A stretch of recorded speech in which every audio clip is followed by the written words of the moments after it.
you wanted the best, you've got the best podcast. The hottest podcast in the world.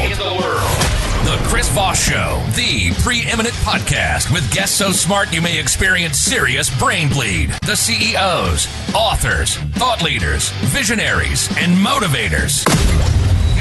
Get ready. Strap yourself in. Keep your hands, arms, and legs inside the vehicle at all times, because you're about to go on a monster education roller coaster with your brain. Now, here's your host, Chris Voss. Hello, this is Voss here from thechrisvossshow.com. There you go, ladies and gentlemen. Ladies, things that makes it official. Welcome to the big show. As always, the Chris Voss Show is the man that loves you. And we just appreciate you guys spending your time with us over 16 years and 2,400 episodes. And so we'll just keep making more. If you don't mind, we'll just double that or triple that in the next year or something, and I'll lose my mind. Anyway, go to goodreads.com/Chris Voss, LinkedIn.com/Chris Voss, Chris Voss 1 on the TikTok and Facebook.com/Chris Voss. Opinions expressed by guests on the podcast are solely their own and do not necessarily reflect the opinions of the host or the Chris Voss Show. Some guests of the show may buy advertising on the podcast, but it is not an endorsement or review of any kind. Today's featured author comes to us from bookstolifemarketing.co.uk. With expert publishing to strategic marketing, they help authors reach their audience and maximize their book success. Today we have an amazing young lady on the show. We're talking about her book that came out September 4th, 2024, of her story, Shattered to Mosaic, all the while trusting God and walking with Jesus. We have Cynthia Kaitfors-Smith on the show with us today. We're going to be talking about her insights, some of the stories of her lifetime and what she's gone through. And she's a Christian gal with a gift of gab, a great imagination, and creative spirit. She spent her young life in the beautiful Black Hills of South Dakota. She earned her BA in psychology, her master's in marriage family therapy, and a school counselor credential. She's now an adjunct faculty member with the Fresno Pacific University and Christian University. She instructs students in early child development who want to teach with kindness, empathy, and understanding, as well as all ages and stages of developmental milestones. Welcome to the show. How are you? I'm great. Thank you very much for asking. Thank you, Cynthia. And give us any .coms. Where do you want people to find you on the interwebs? They can find me on newlifeenjoy.com. That's my book page for New Life. I'm also on Facebook with the same, so they can find me there for sure. So give us a 30,000 overview of what's inside your new book. Wow. It is all about walking through the trials and tribulations of being blindsided by a divorce through infidelity. Oh, really? Oh, wow. That's not fun. No, not fun at all. Yeah. Well, these are the stories we collect on the Chris Voss Show, stories of trials, tribulations, cathartic moments, and the journey that people went through and how they overcame and persevered through these dark moments of people's lives, and they help other people share with their, the resources they use to the journey to make it better. So give us a little bit more drill down, if you would, on that. Tell us about your life. Is it a bit of a memoir, this book? It is actually a journal, because I earned my degree in counseling. When I realized I was about to be divorced after decades of marriage, I thought, what would I tell myself if I was my client? And the first thing I would say is journal. And so that's what I began the first week after finding myself in this predicament. And I just started journaling, and I journaled. And then one night I just could hear the Lord tell me that, are you thankful for nothing? He called me by name, Cynthia, are you thankful for nothing? And it was like, Whoa. I was like, oh my goodness, I'm so sorry. It was all about me, right? And I turned the page and I started journaling to God and how I was going to get through this. And then He walked through it with me every step of the way, between just trusting in Him and hanging on to Jesus through many miracles were just amazing. And then as I continued to journal, I could just hear that you need to write this for other people. You need to help other people who are so shattered that you need to help them get put back together. And so that's what I was doing. Awesome. That's great. Now, how many years were you married? I was married 30. 30 years. And tell us about how you found out about the infidelity. Take us through the story a little bit more in depth. I know we want people to read the books, Sure. there's that, but give us a foundation, if you will. I think probably I knew before I knew. But, we live with that don't upset the apple cart attitude. And things were not the best, but my ex-husband was going through some career problems. And so I had attributed that to that and just kind of left at it. But I knew there were problems, and it just became worse and worse. And then what happened was one day I found a cell phone bill, and this was before you had all the freebies on your cell phone. You had to pay for long distance. You had to pay for all that time you used. And our phone bill was over $800 for 1 month. What? Yeah. And it wasn't business related, I can tell you that. And so that brought it to a head. Yes. Mm-hmm. Now, was this 1-900 numbers or calling an individual? Personal number to his girlfriend. Oh, wow. Yeah. I've had a few people, they use the Apple phone, and the Apple phone will upload all the text messages to a main Apple computer. And even though the spouses may have their own separate phones, they can get busted. I guess I don't know the right word, but because it uploads that central thing. Yeah.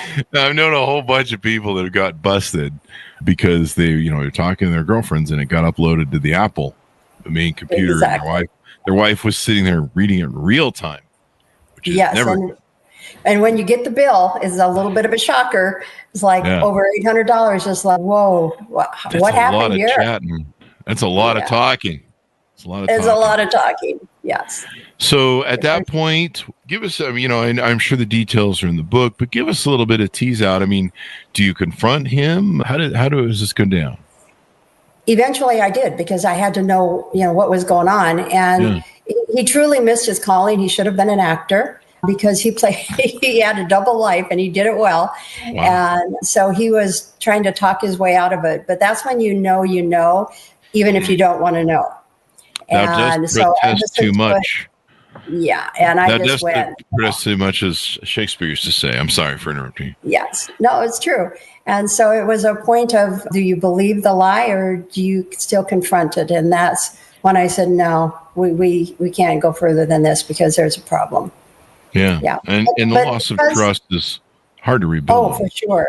But you know what? I have such a strong faith in God. I always have, that I figured we could fix anything. Yeah. Forgetting that there's free will in the world. And if there's only one part of the family, one part of the couple that wants to fix it, it's not going to work. But truthfully, as time went on, there was no way I would have ever trusted him again. So it was the right thing, even though divorce. Once that trust is lost, it's nearly impossible to gain, because it's always going to be in the back of your head. Exactly. You're always going to be like, what are they up to and what are they doing? Yeah. And all that good stuff. Now, tell us about your foundation in growing up. Where did you get involved with, your faith? Did you always have your faith? Did you find it?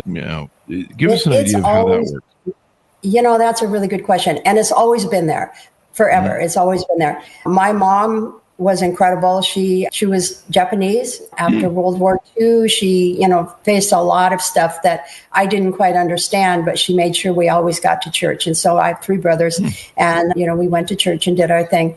But I believe maybe one of my other brothers, my younger brother, my youngest, has a faith as deep as mine. But I'm the Gabby one. I'm the one that'll talk your ear off. I don't know a short story. My kids can attest to that, or my students can attest to that, I'm sure. I don't know a short story. I love that. Yeah, I don't. And anyway, it's always been there. So I was the gal that would go to church during Lent by myself on a Wednesday or a Friday. And I just had a deeper calling. And being the only daughter, I had told my mom when I was about 17, I think I want to be a nun. And she about had a heart attack and said, well, first of all, Cynthia, you are not Catholic. And I went, oh, yeah, that's true. And then she said, but if you want to serve the Lord, there's many ways you can do it without hiding yourself away in a monastery. Those were her words, not mine. And so I thought, oh, that's true. That is very true. So it was always there. And actually with my ex-husband, the first date we had was to church, because it was always really, really important to me to have a strong faith. And I thought he did. But like I said, he should have been an actor. You did. I mean, was things good? You said you were married, I think, for 30 years. Yes. Was it good for a while, or were you dealing with an actor the whole time, or? I think I was dealing with an actor for a whole time. However, I think the beginning of our marriage was pretty nice, but there were problems all along. There were, in hindsight is 2020, and you can certainly see it. And his family did not appreciate him marrying a gal of Japanese ethnicity. Really? And it started off rocky. And I don't think he had the courage to back out of it. And I was just oblivious. Wow. I was a college girl in love. What did I know? It's unfortunate. Now, there was that time where I think you mentioned World War II and there was the Japanese internment camps and different things. Did you see your mother get pulled into any of that? I mean, there's a lot of racist stuff that was going on back then. My mom and my mom's sister, my Aunt Mary, they were young girls at the time. And they were put in a foster home. And it was a really abusive foster home, but that's where they were put. And then we always laugh about it, but I think my grandfather, my mother's father, did not go in an internment camp, but he worked for the government somehow. He did something because he was probably the only Japanese man walking around the United States. I don't know. Wow. But bless his heart, he was an amazing guy and left the girls there. And the mom didn't have much time for them until much later. So they had a really, really rough time. But between the two sisters, the little girls, their life was incredible. Absolutely. My cousin and I think about them all the time because they were fabulous women. Just didn't have a lot of the opportunities that they made sure their daughters had. Wow. Yeah. I mean, it was an interesting journey back then, and you kind of have to think about, what that maybe the impact that had on you and everything, and finding faith, et cetera, et cetera. When you go through this cathartic moment, you're getting divorced. That's a lot of craziness. I don't know if craziness is the right word, but that's a lot of that's a lot to unpack after 30 years of security and I don't know if you went into the dating world after that. That's always a crazy place to be, especially these days. Unfortunately, I did. My younger son, I have two sons, and my younger son saw how devastated I was. My older son and his family lived in Arizona. So my younger son, after graduation, came back into the Fresno area. And we didn't live together, but he had his own place. But he felt so bad that I was so shattered that he just said, why don't you get online? I said, the last thing I want to do is meet another guy, that kind of attitude. It was like, give me a break. But at some point, I had a lot of coffee dates, a lot of coffee dates. Yeah.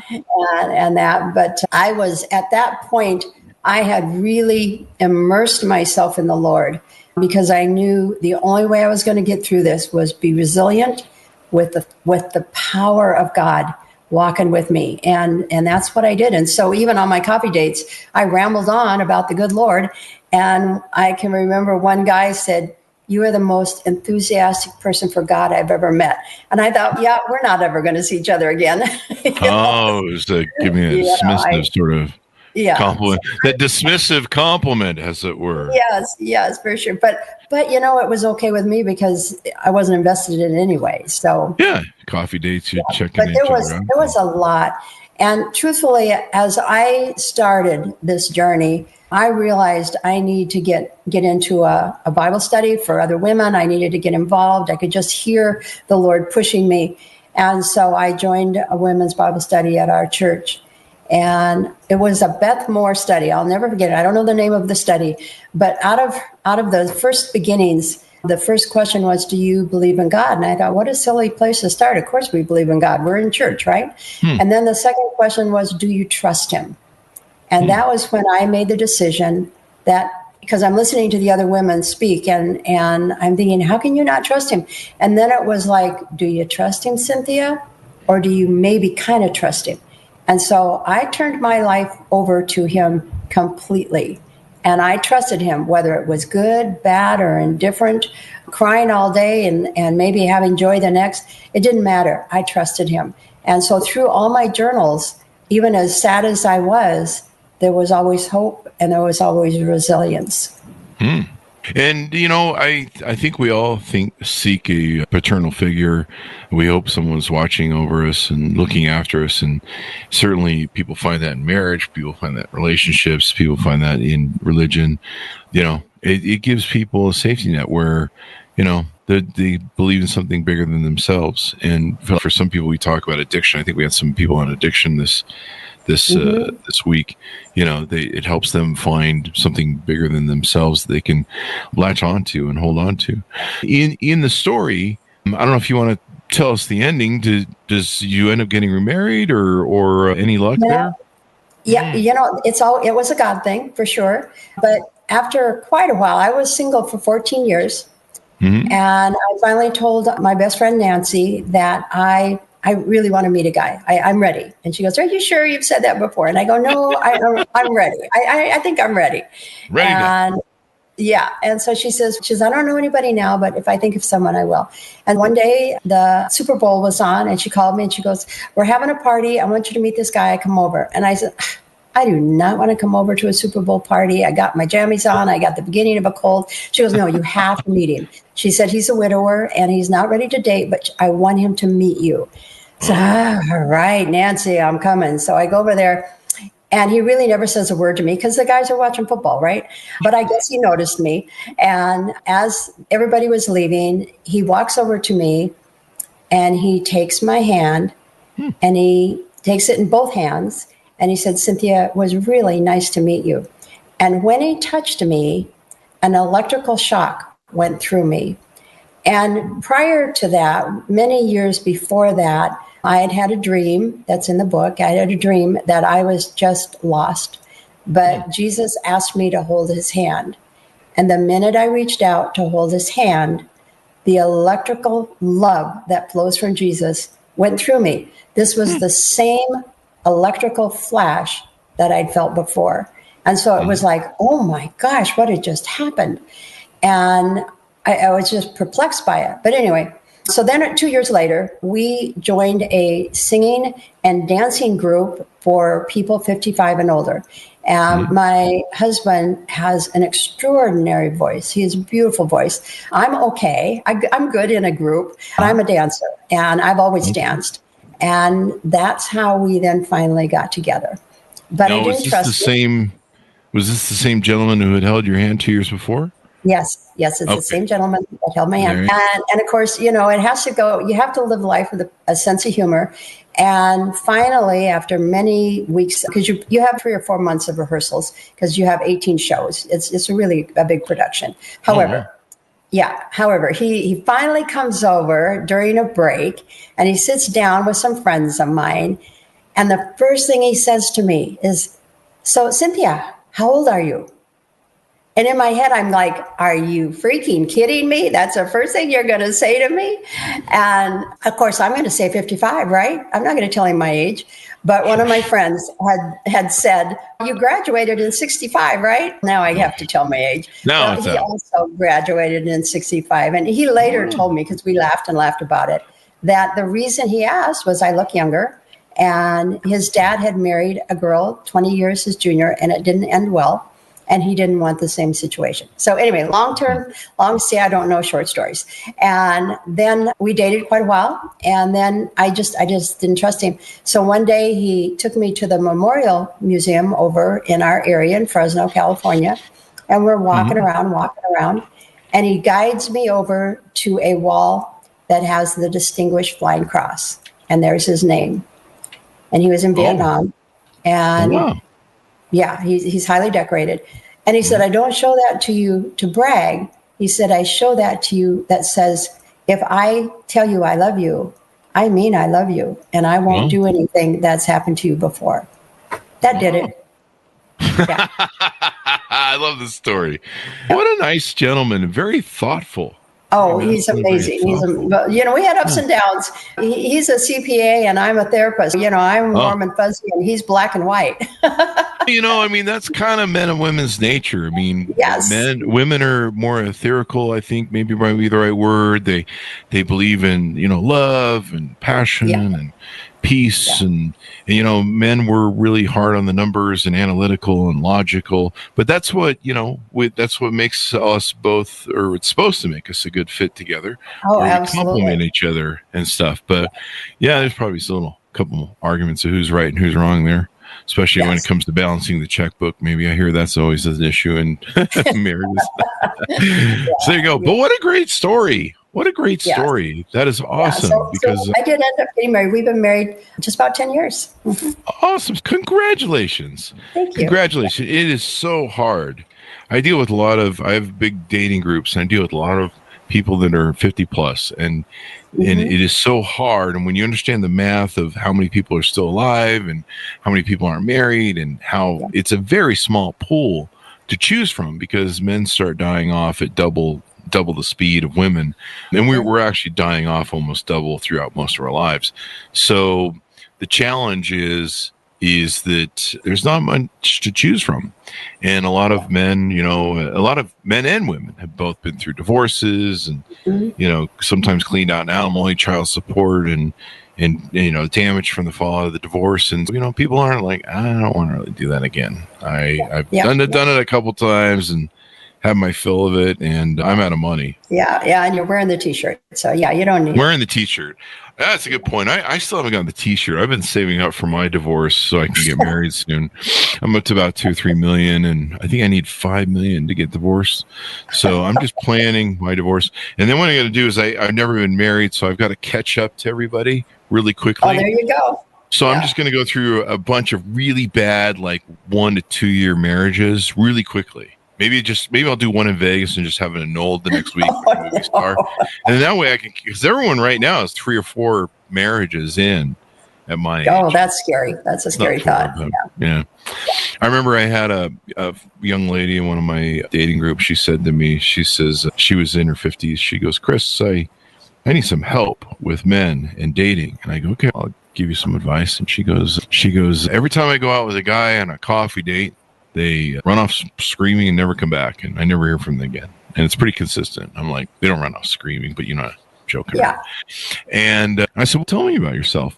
I've been married and divorced 4 times, and I want to get married again. And I was like, whoa, what? She goes, yeah, I've been divorced 4 times. And I'm like, yeah, I can tell you why guys are running away. So, exactly. The odds on that 5th divorce are like, 90%. They're pretty high. They're pretty high. Yeah. It goes badly. It's like 50-60% for the first, then it's I think 73 for the second or the third, and then it goes like 84 for the.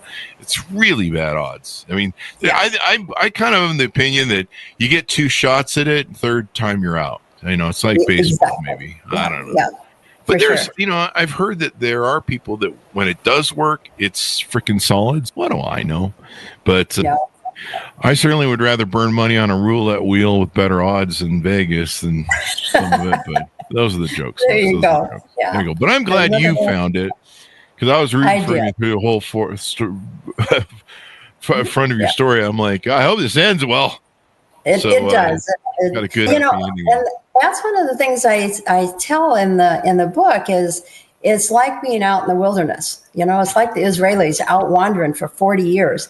And I said, would I have found where I needed to be if I hadn't been married? Yes, I still would have ended up happy, because I was pretty satisfied being single. It's just when you have a partner, it's just so sweet. And it just adds so much to your life. And he's a strong Christian guy. Yeah, but I would have found the promised land. Mm-hmm. That's a good question, too. When you guys met up and started getting together, you found he was maybe more religious than your prior husband? He was more honest about it. I think I was the faithful one in our marriage. I always figured him, with my ex-husband, I figured he had a strong faith because his family were strong churchgoers. But just because you go to church doesn't mean you're faithful.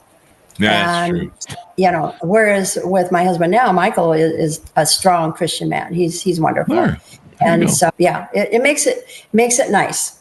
Makes it really nice. You need a masculine man to lead. You need a understanding woman's, her nature, her insecurities. And, you've got to show up strong there. And it sounds like he's really good at that. He's really good at recognizing, things where he needs to provide security and reassurance and stuff like that. And sometimes that's, guys don't really get that. Sounds like he's quite mature, and congratulations. What do you hope people come away with when they read your book? What do you hope they maybe get?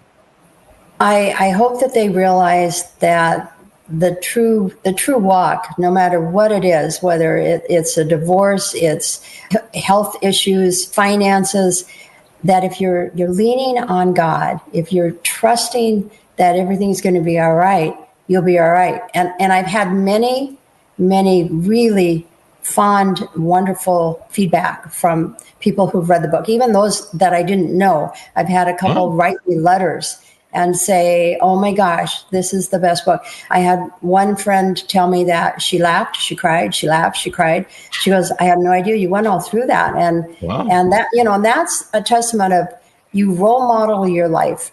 And that's what my sons found, is that I role modeled my life of what I want them to do. Now, do they do everything they're supposed to? No, but I didn't either. So that's just being human. True. It's just like my younger son played baseball for Fresno State. And, a lot of the young kids were getting the tattoos back then in the 90s. And I said, I will skin you alive if you get a tattoo. Then we go through the divorce, and I go to Phoenix to see my other son. And they're on the phone talking and all. And when I come home, my younger son goes, his name is Josh. And when Josh came to pick me up, he had the just cheesy grin on his face. And I'm going, oh, Lord, I don't know if I can take any more bad news. And I said, okay, just tell it to me. Let me know what you're thinking. And he kind of turns to the side so I can see his arm. And I do that again? And he has a tattoo on his arm. And I went, aren't you glad your mom's going through a divorce? Because I'd be a raving lunatic right now. And he kind of laughed. And I go, okay, turn to the side again. Let me see what it is. And what he had done, and he told me my other son, Jeremy, was doing the same thing as I left Phoenix. But they put the Japanese symbol of honor on their arms so that they would never be a man without honor like their dad. That's a quote. Wow. That's powerful. You got a good set of sons there. I do. I have remarkable boys. Yeah. My moms are great. If without a mom, I wouldn't be here. None of us would be. Yes, but that just shows the power of divorce, because they were young people. They were young men at that time, and they were devastated by this. They had no idea. So divorce, whether you're little kids or big ones, it still is devastating to them. Mm-hmm. Yeah, it causes generational trauma, especially when they're young. I was lucky my parents stayed together, and they were two people that shouldn't have ever been married. But, it was the 60s, and, I don't know. They didn't have dating apps or something. I don't know what their excuse was, but, they just weren't a fit. But they stuck it out with us. And I remember when my mom called us after we'd all left the home by then, and she goes, yeah, me and your dad, we finally decided to, get that divorce. And we were like, cool. Glad you guys finally could get on board with what we've known for 30 years. Exactly. Yeah. But, they did it for us, and God bless them. I know it was tough on them. I know it was rough, but I didn't have to grow up being that divorce kid at school. And it really changed in the world. I remember when I was young, the divorce lady on the block was the oddball, weird one. Everyone would be like, the lady in house 5, that sort of shit going on.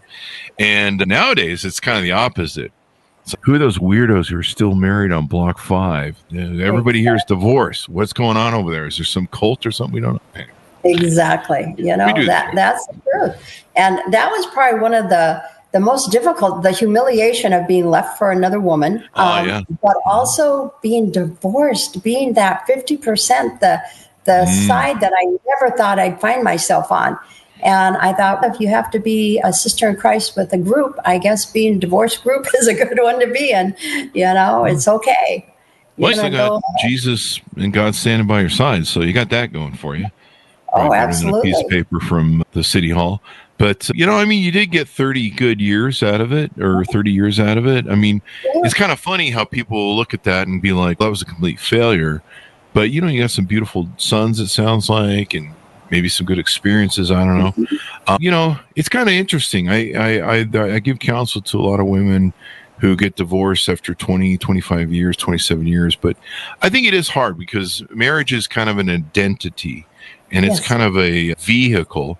And so when people get divorced, they have all these dreams of, dying with this person, retiring with this person, spending their later years with this person. You kind of have that whole, I got my person packed away sort of thing. It sounded like Ed Norton in Fight Club. I had that whole, home life down. I had that section of my life taken care of. And then all of a sudden it was gone. And you're like, there goes that. But yeah, it's pretty interesting. Now, one thing you talk about, I think in your book and my notes here that I have, is you talk about how being grateful and having an attitude of gratitude. Tell us why that's important. It is important because otherwise you wallow in self-pity. And yet we are given an opportunity every day. We have two choices. We can make it a good day or we can make it a bad day. And why would we choose to make it a bad day?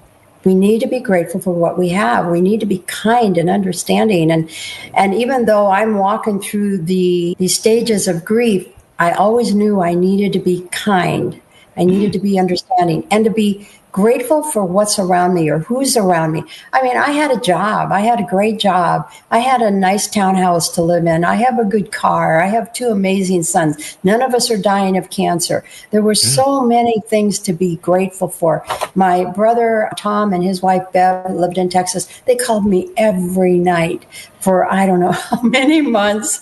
Bless their hearts. Every night they listened to me wallow in pain, but they never gave up on me. And, those are the things that you can't get back and you can't put a price on.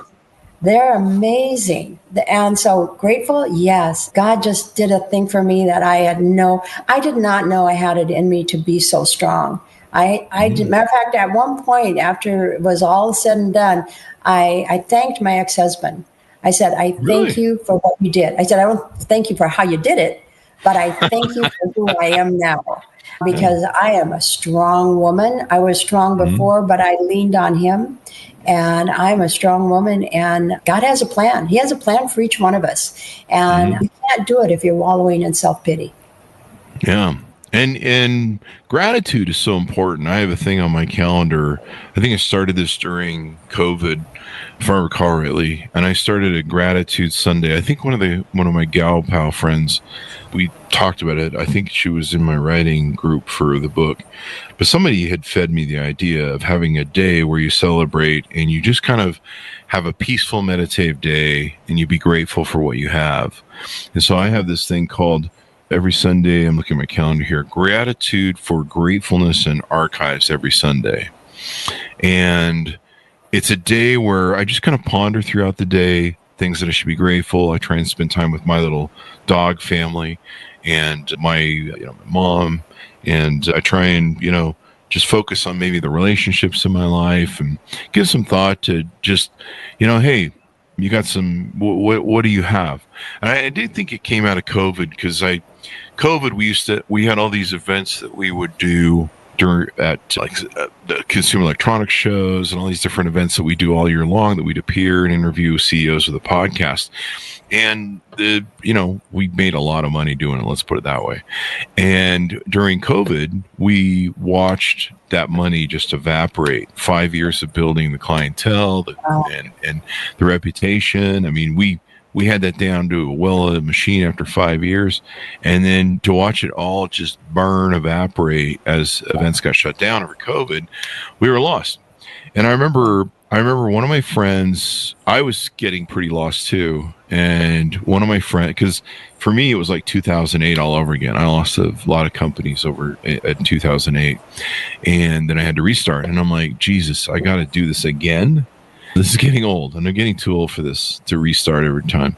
And I remember a friend of mine, he wrote on Facebook, he said, there's two things you do right now. You either be a lifter or you find a lifter. And that's what you do. And I remember looking at that going, I'm not a good follower of other people. I'm more of a lifter type leader person. But I really don't feel like leading right now. And so I sat down, I said, what do I have? What do I have that I should be grateful for right now? And that really changes your perspective. And it changed my perspective. And I thought, okay, I can be a lifter I can be a leader. I have a podcast that's 10 years old, but it just talks about Silicon Valley crap and technology. And like right now in the world where any of your friends or loved ones can die and you don't get to attend their funeral, or you don't get to attend their, hold their hand in a hospital, this is pretty messed up. And so I'm going to try and lead, and I'm going to try and be a lifter. And then we changed the format of the show to where it wasn't just Silicon Valley crap and talking about iPhones. Like, who cares in the world we're living in that moment?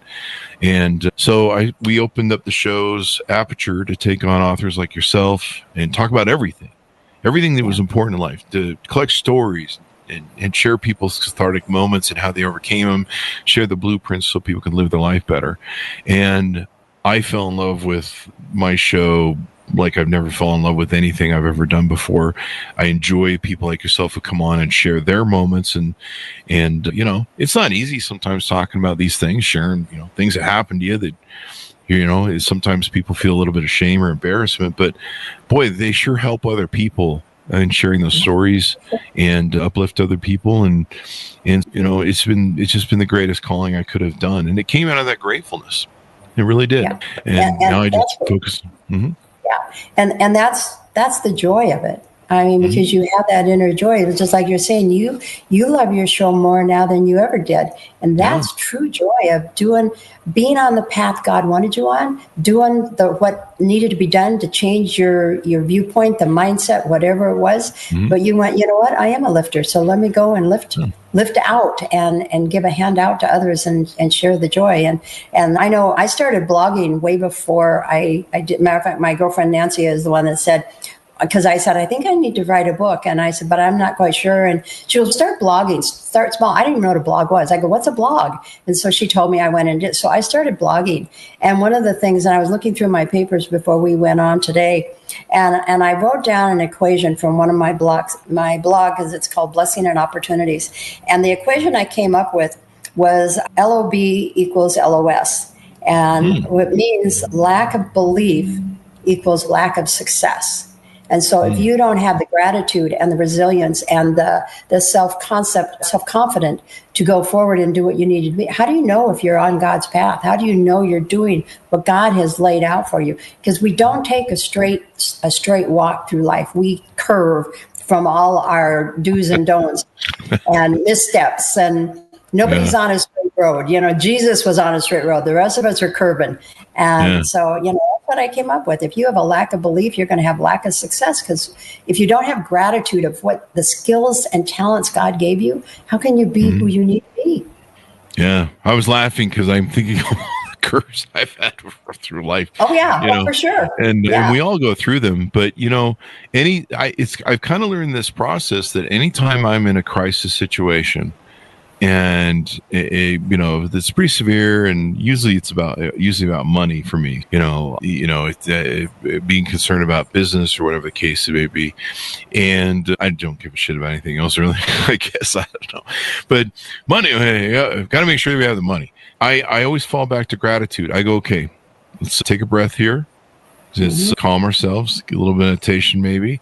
And what do we have to be grateful for? And there's so many people that they get lost in the manic and the chaos, and they lose themselves. Sometimes they take their lives because they get caught up in that particular loss. Like I could have maybe started drinking or taking drugs back when, COVID happened, or 2008 when I lost my companies. There were all sorts of times where I could have quit. And many people do, sadly. But the fact that, people like you come on and other folks come on and share their journeys, share what I call the blueprints to survive these cathartic moments, to rise from the ashes like a phoenix. They give other people a vision to, hey, there is a way out. And sometimes having that humbleness to humble yourself and go, what do I have? I think I've joked about this on the show before, but I used to sometimes get depressed, and I would have, I had 3 major companies I was running, hundreds of employees, all this stuff, multiple states, multiple houses, cars, BMWs, all this life. And I would just feel persecuted and just abused by some of the things that would happen when you're at that scale. And so I would anytime I would get depressed, I'd go watch the show Cops, the TV show Cops. Or the TV show Cheaters was also good. My girlfriends and I would like that. But I go watch Cops. And, I live a pretty clean, legal life. I kind of have a thing where I don't want to ever go to jail. It's kind of my thing, Not really. Doesn't sound like fun. Not really into any guys getting behind me. I'm not sure what that means. But, I like being able to do whatever I want. So I'm going to be on the good side of things just to make sure that happens. And so I'd watch the show Cops. And, after 2 hours of watching people really who make a lot of mistakes in their life, sadly, I would kind of feel good about myself. I'd be like, come to think of it, I'm not getting pulled over. I don't have a meth problem. I'm not in a trailer home and I'm getting tasered by police officers for trying to fight them. I'm not going to prison. I'm not doing too bad. Exactly. It's sad I have to look at other people's car crash and go, at least it's not me. But no, that would kind of help me out. And sometimes maybe we don't need to watch Cops, but that humbling of where we kind of sit with the moment. And now I've learned to do an inventory. So I do an inventory. I go, what do I have? Just like I said with the podcast, I was like, what do I have? I have a voice. I have a podcast. I have massive influence we built over 10 years. And it was a bit of a risk change in the format of the show. But it is the Chris Voss show, so I made it easy just to go. People are like, what is the Chris Voss show? Whatever the hell Chris Voss wants to talk about over 16 years. Exactly. It's changed a couple times. But no, sitting down and doing that inventory. So I would advise people, and I think you're in consensus with me, that if you're going through those cathartic moments, those dark moments where everything seems lost, sit down and go, what are my assets? What do I have? And how valuable are they? And you'd be surprised that you probably have way more value than what it is. And then to get to the other side like you did, you found a better place in your life. You found a better experience. And I thought it was interesting. You went back and thanked your ex and said, thanks for being a jerk, eh? I mean, I'm putting words in your mouth, of course, but I didn't quite say that, but my husband now, Michael, says, your ex-husband's my best friend because he was so stupid. Oh, really? He said, I wouldn't be married to you if he hadn't, been such a jerk. So send him a Christmas card every year then. Thanks for being a jerk. Yeah, Wait, all my girlfriends send me the same thing. But that's what it's all about. And it's really not about stuff. Mm-hmm. You can lose everything, and people have lost everything, but it's your foundation. What makes you you? And for me, God makes me. And knowing that Jesus died for us so that we can make it to the other earth when he comes back at some point in generations to come. But that's what it's not stuff that makes us joyful. Happiness is fleeting. Joy is in our soul. That's what it's all about. Mm-hmm. And so stuff is fleeting. Stuff is fleeting too. Absolutely.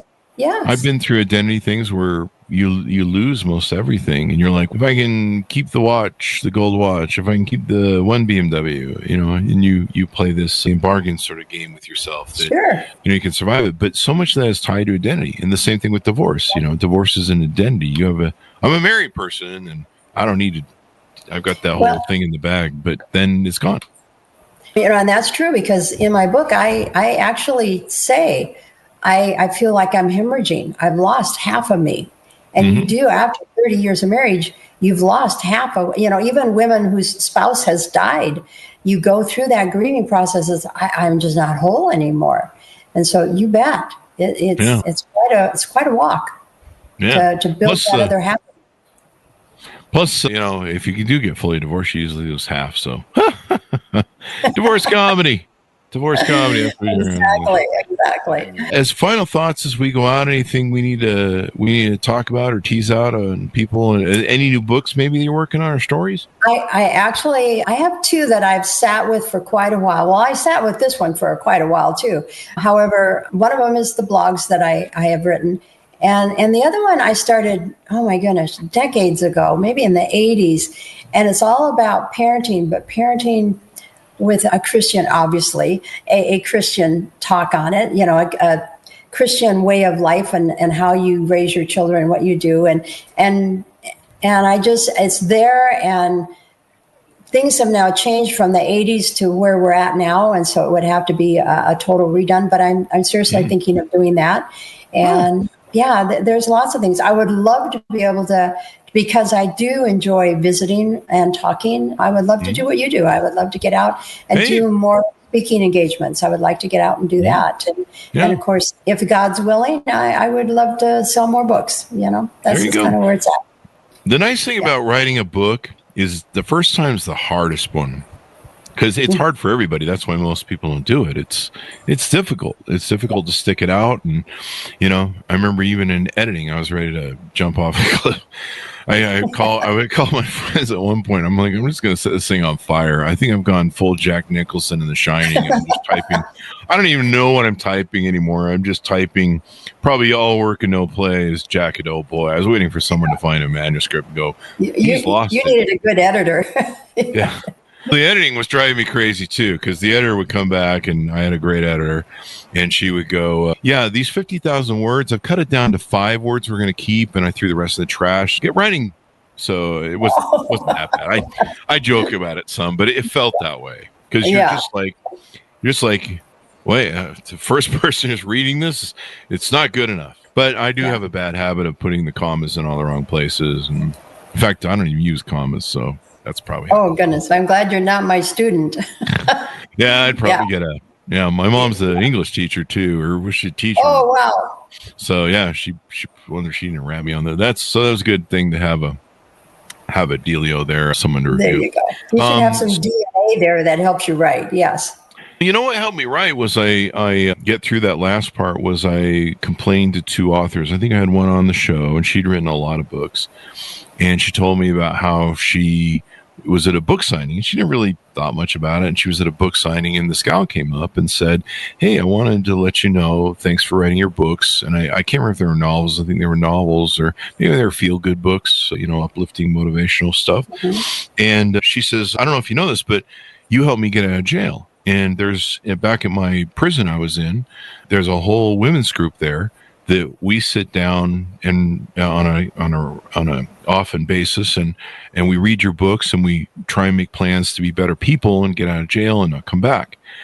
And she was just moved. She was blown away, and she's since gone to that prison. But when she writes now, she keeps a picture of that young lady in her orange jumpsuit, and she knows kind of who she's writing for. And that's the weird thing about, sharing this sort of stuff. You never knew whose life you're going to change. Sometimes you'll never hear about it. Sometimes people come up to you years later and be like, "Hey, that one story?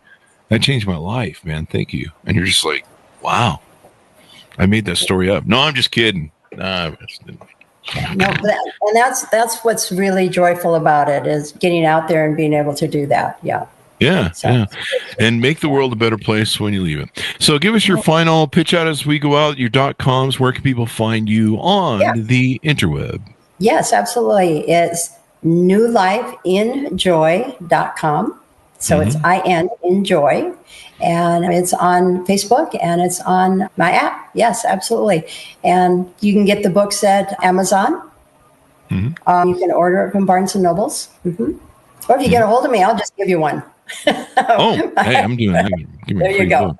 I'm going to have to drive out there. I'm in Utah, Vegas. Where are you at? We're in Fresno, California.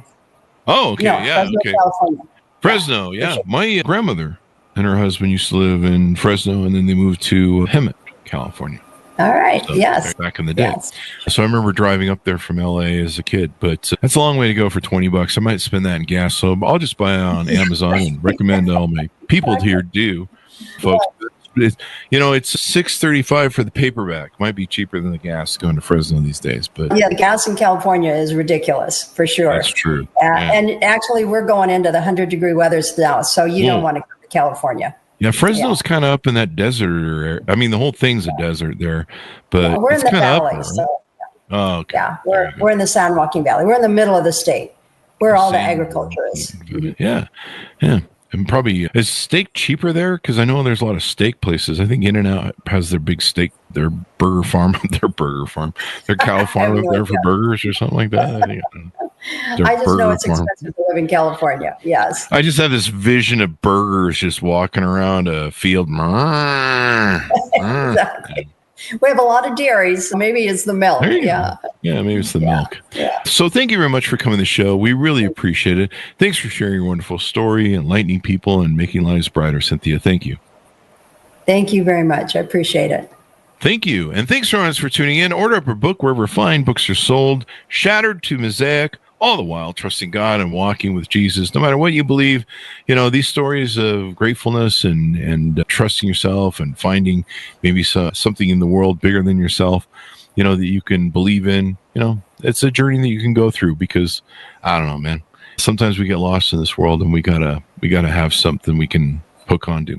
Thanks for reminding us for tuning in. Go to goodreads.com/Chris Voss, LinkedIn.com/Chris Voss, Chris Voss 1 on the TikTok, any of those crazy places. Be good to each other. Stay safe. We'll see you next time. Great discussion.